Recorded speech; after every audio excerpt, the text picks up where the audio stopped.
I'm just going to give a brief content warning before I start. This episode discusses conversion therapy. So if that's something that you don't feel comfortable hearing about right now, then I won't blame you if you skip this episode. Hello, my name is Amber and welcome to the You Look Like a Badger podcast. A podcast where I discuss queer cinema once a month. Summer has finally ended. It is getting colder. To celebrate, I'm gonna be discussing a queer comedy. I've titled this month Laughing Through the Tears, because this year has been rough.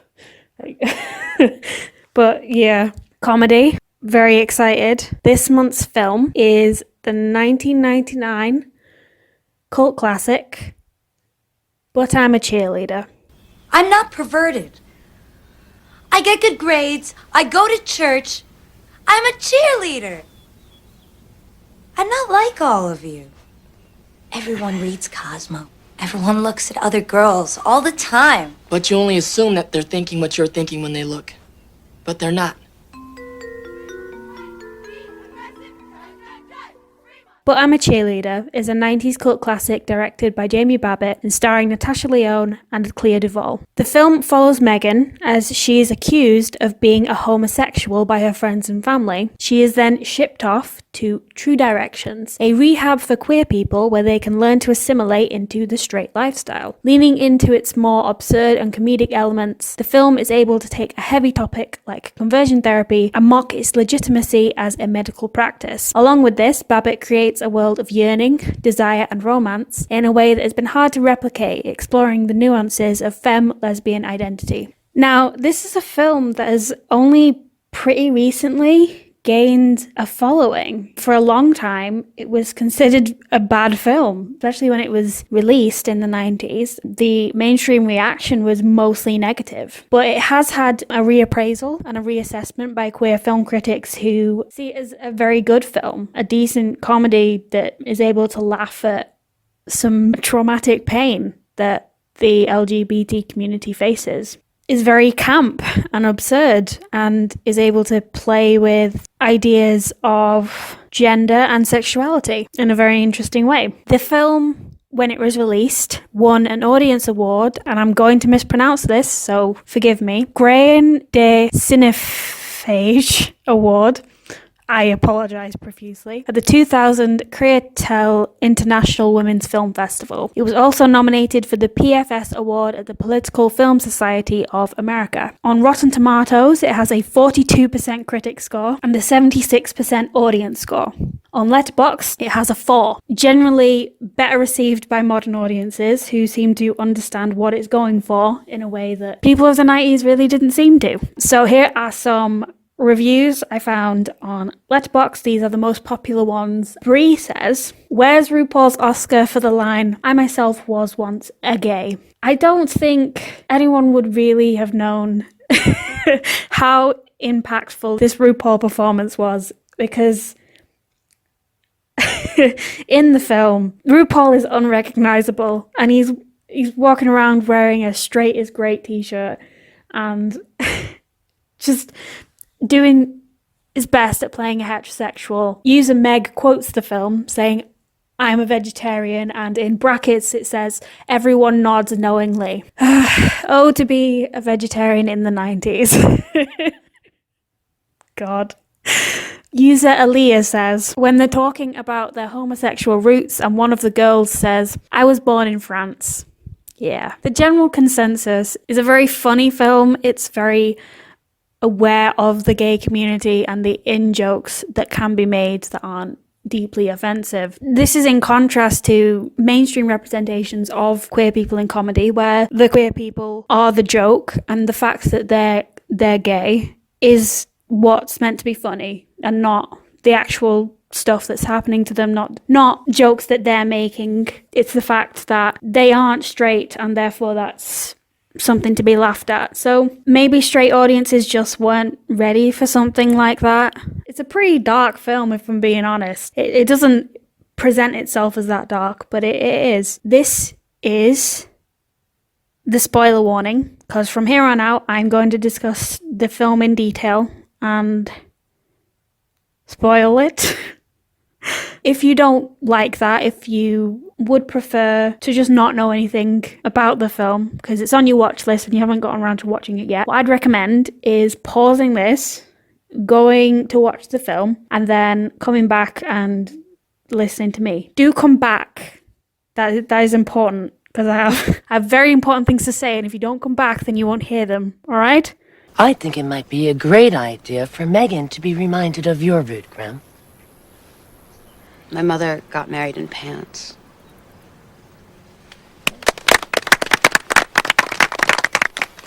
All right, let's see. Dolph. Too many locker room showers with the varsity team. Hillary. All-girl boarding school. Sinead. I was born in France. Clayton. My mom let me play in her pumps. I like balls. Why, thank you for that, Joe. Joe? Traumatic breasts.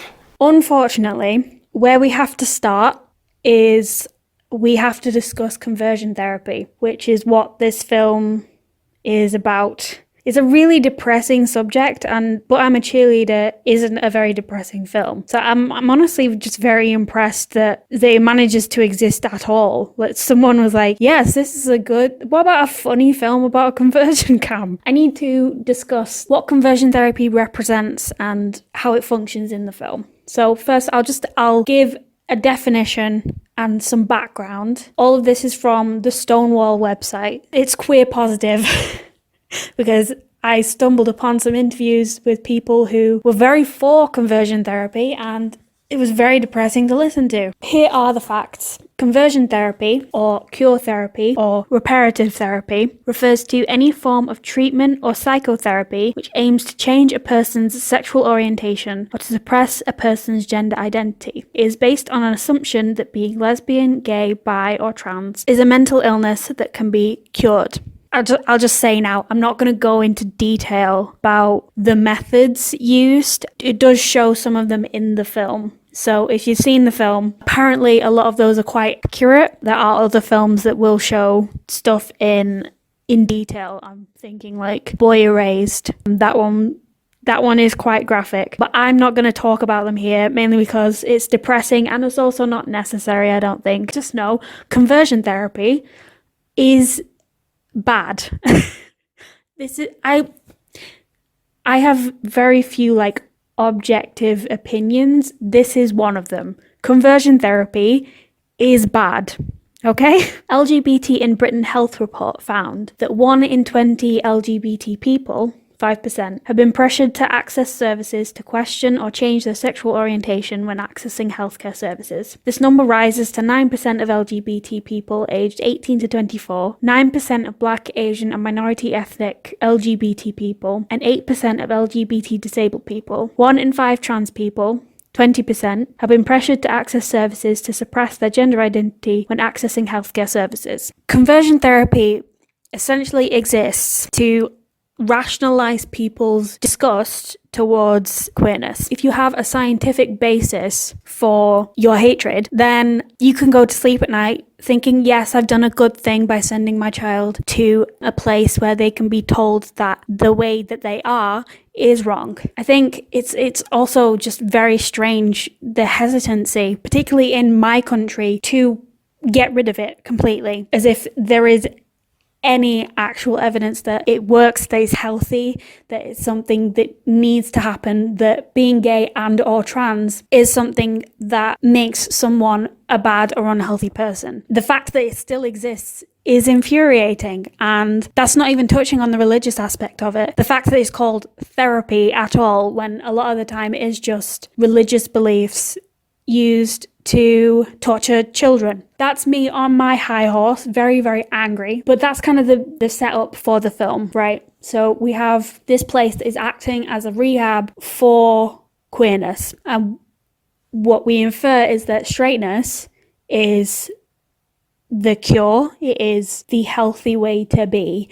And any expressions of queerness are simply deviant and not natural and need to be removed. I think what the film does which is very interesting, is it takes someone who, by all accounts, is the most heterosexual looking teenage girl that you could meet. She's a cheerleader, she's blonde, she has a boyfriend, she loves her parents, she loves God. The straightest of straight girls is somehow also a lesbian. And Megan seems like she is the last one to know that she is gay. And I think that's really interesting that everyone else seems to realize before she does. You've got stuff like, she's got pictures of girls in her locker, right? This is an unconscious expression of queerness that Megan has, that she is completely unaware of. It doesn't seem abnormal to her.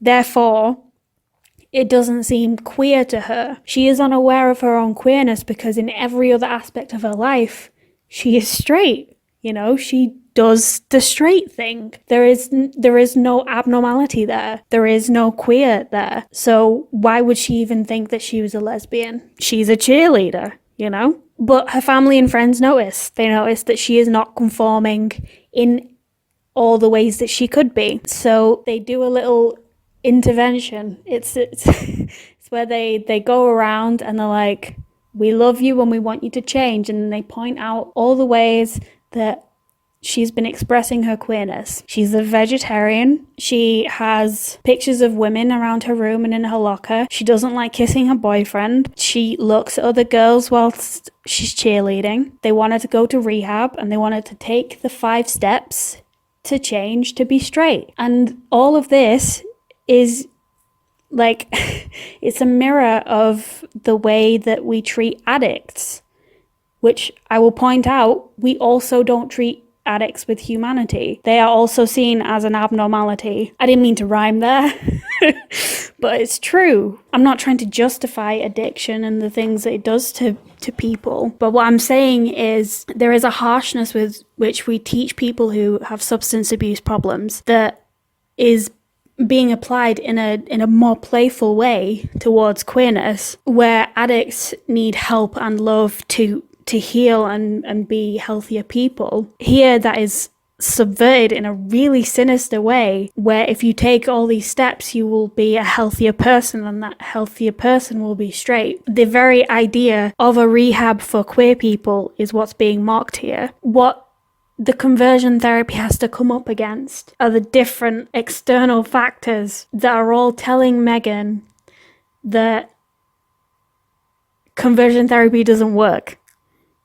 And it doesn't. There is evidence for this. We have Graham, okay? She is at this conversion therapy because her parents will cut her off if she doesn't go. Okay? It's not by her choice. It's not something that she wants to do. And even though she's in the therapy, she is still being gay. She is gay in the identity and she does gay things. She's fully confident. She flouts the rules. And the only reason that she is pushed out of this confidence, towards the end, she's one of the people doing the graduation ceremony. The only reason she's pushed out of this is because she will be without a future if she doesn't. Her future's leveraged over her. We also have Larry and Lloyd, who work to smuggle out the kids from the conversion camp and present them with gay freedom for the odd night. They'll take them to gay clubs. They also offer them a home when they get kicked out of theirs. More than that, they offer an image of healthy homosexual living. They have a nice relationship. They care about each other. They talk. They bicker, but they work things out. And it's possible that despite what has been told to them in conversion therapy, that it's possible to have a future. And I think that's important because that's something that's emphasized. It isn't possible for queerness. It's not possible to be happy and be gay. And there's a lot of examples of why that's not true. There is also obviously Cocksucker, the gay club that they visit a couple of times. That's where we see explicit gay affection, which again was not available to them.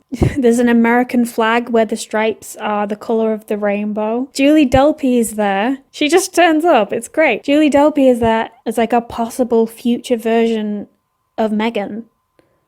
I think that's what she represents in the film. She doesn't have very many lines, but she's there as a version that Megan could be. And I think conversion therapy is presented as a cure, where everything else in the film is telling you that there is no cure and that being queer is cool and good and you will probably be happy and you'll like it, and that conversion therapy sucks and is bad. Lately, we've become concerned about certain behaviors. We're afraid you're being influenced by a way of thinking, an unnatural. Do you remember the woman on TV? Honey, we think you're a Lesbian. Why would you think I'm a... You've been trying to make us eat this tofu. In diet, watch for a switch to vegetarianism. You don't have any pictures of guys in your locker, just these. These. Sexual, even vaginal motifs in artwork and decorating. Gay iconography. You don't even like to kiss me. It's true. I can't believe this. The film emphasizes the way that heterosexuality, more than anything, is a performance. And the reason why Megan gets clocked is because she's not doing it perfectly.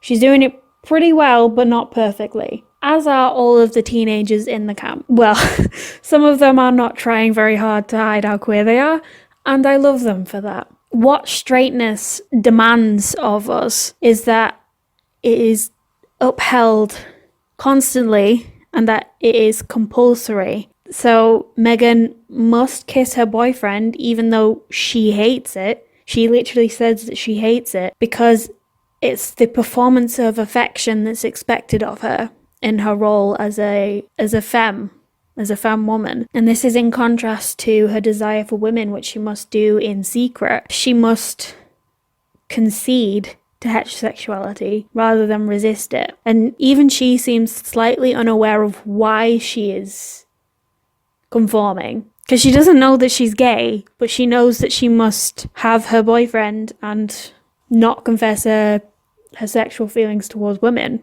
So I got a quote from Jamie Babbitt about the film that I'll just read now. The whole point of But I'm a Cheerleader was that I was a femme lesbian who was confused because my parents were like, how could you be gay? You're so feminine. And I was like, I don't think being masculine or feminine has anything to do with being gay. They're totally separate things. A lot of the nitty gritty of the conversion camp is just proving that presentation doesn't mean anything and that the most masculine men can be gay and the most straight looking women can be gay, and that all of this shit about gender roles and what is natural to men and women isn't actually true, and we can't actually know what's in people's heart of hearts until we know them. But according to True Directions, gender roles are created by the Lord and that they're necessary for the health of the teenagers.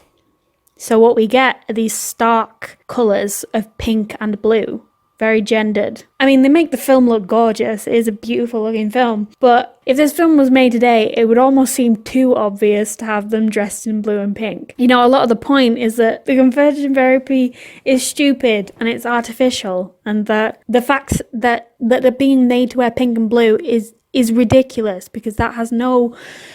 that has no effect on who they're going to be attracted to. The naturalness of gender is emphasized in the film, but almost everything about the gender in True Directions is fake. Not even feels fake, it is fake. The outfits that they wear at the end in the graduation ceremony, the pink dresses and the blue suits, they're plasticky.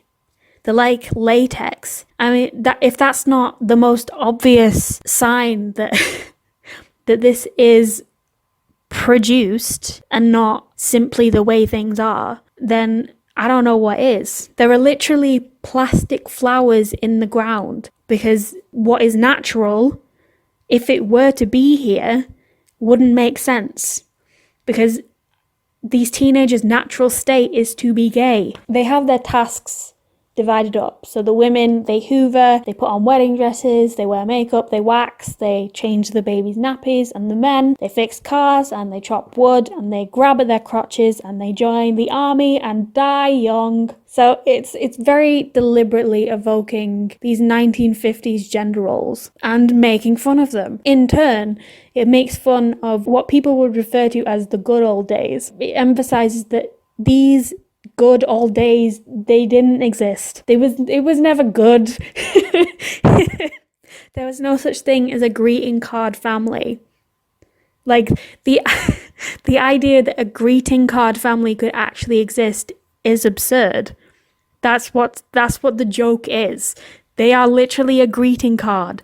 They can't be real. There is also, the Adam and Eve, not Adam and Steve, simulated sex at the end, where the character Rock, in performing heterosexual coitus, does push-ups over Graham, because it literally makes no sense for these characters to be having sex with each other. They would never do it in their normal lives, but they're being made to do it here, and they don't know what they're doing, and it's funny because a lesbian and a gay man are having sex, and that wouldn't happen. The film is able to point out the audience's prejudices that maybe we also would have assumed Megan's straightness due to the fact that she was a cheerleader. It's the title of the film. And that cheerleading itself is evident enough that she's straight. But for Megan, this activity is the expression of queerness. It's her joy.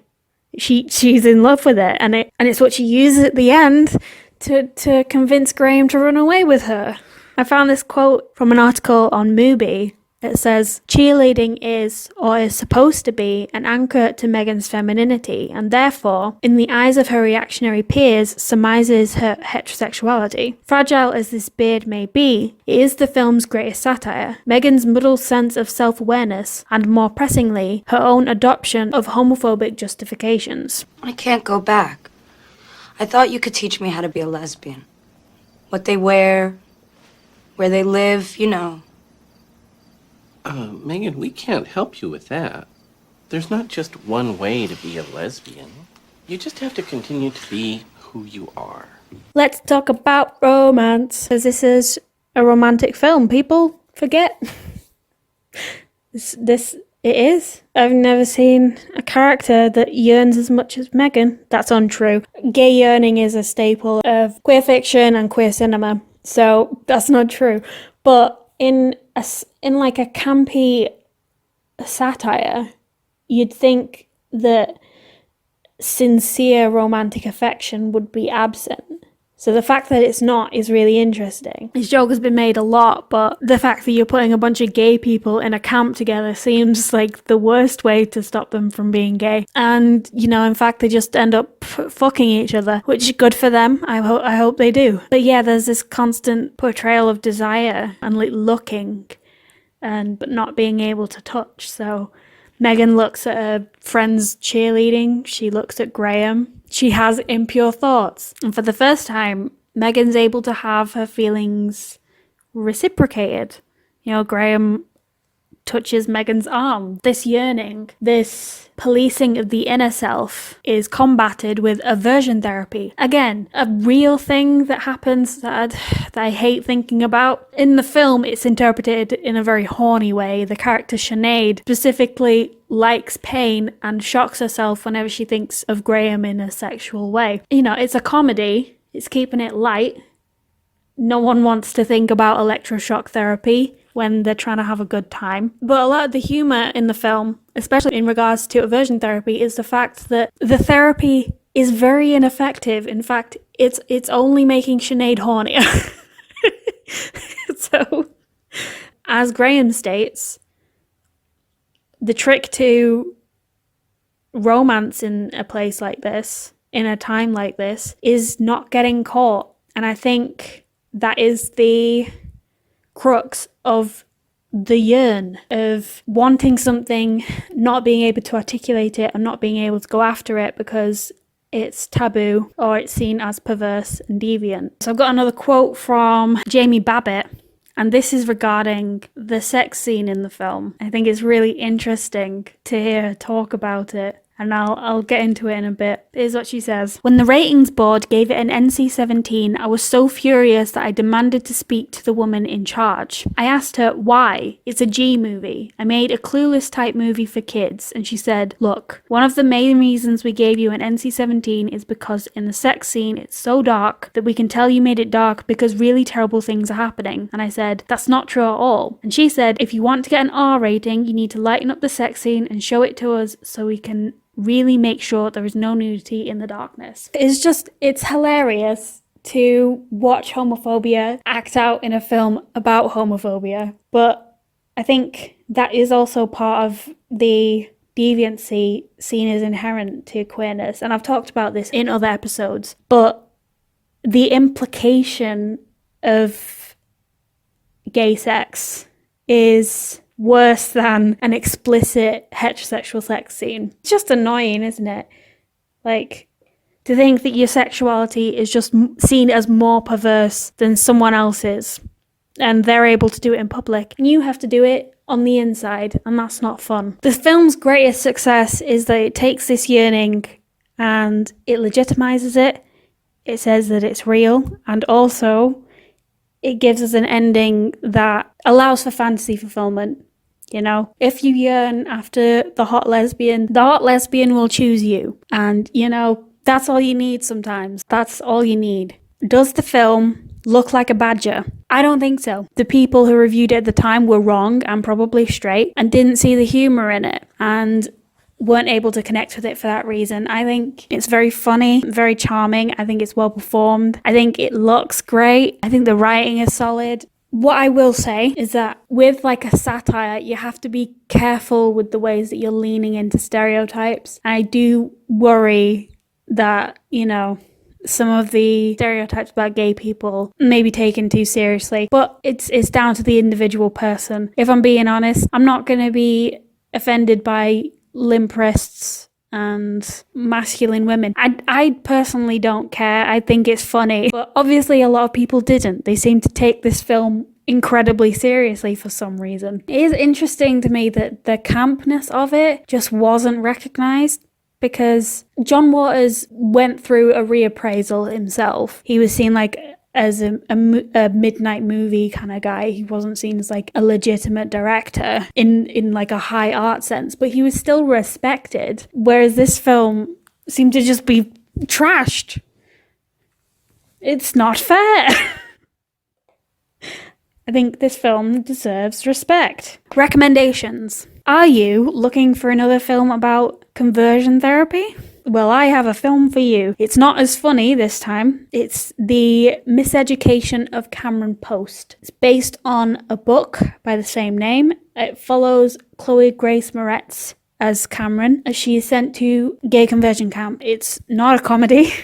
Not a comedy. Very depressing, but not as dour as you might expect. Definitely not as sad as some conversion therapy films I've seen. Second recommendation, this one is a comedy, and it's also one of my favourite films, so be nice. I'm recommending Nowhere, 1997 Gregoraki. It's camp. It's fucking insane. It's very funny. It's very horny. So we follow the character Dark, played by James Duvall, as he navigates a strange evening with his friends and lovers on what may or may not be the end of the world. I'm not going to tell you any more, not because I'm scared of spoilers, but it's kind of hard to describe this film in like a normal way. It's an ensemble cast. There's a lot of people you might recognize in the film, and I love it. Thank you very much for listening to this episode. I should be back in October, where the theme will be It's Underneath Your Skin, where I discuss queer horror. I'm very excited for that one. If you'd like to stay updated, please make sure to follow me on Twitter @LikeABadgePod and on Spotify. Also subscribe to me on YouTube. I also have a TikTok where I usually upload teasers or clips from my episodes. If you'd like to see more of my work, you can find my rating at ambercomwalk.com. If you'd like to give me money, then you can donate to my Ko-fi, which I'll put in the show notes. Everything that I've referenced is also in the show notes in case you want to read some more. Thank you again for listening, and I will speak to you again in October. Bye!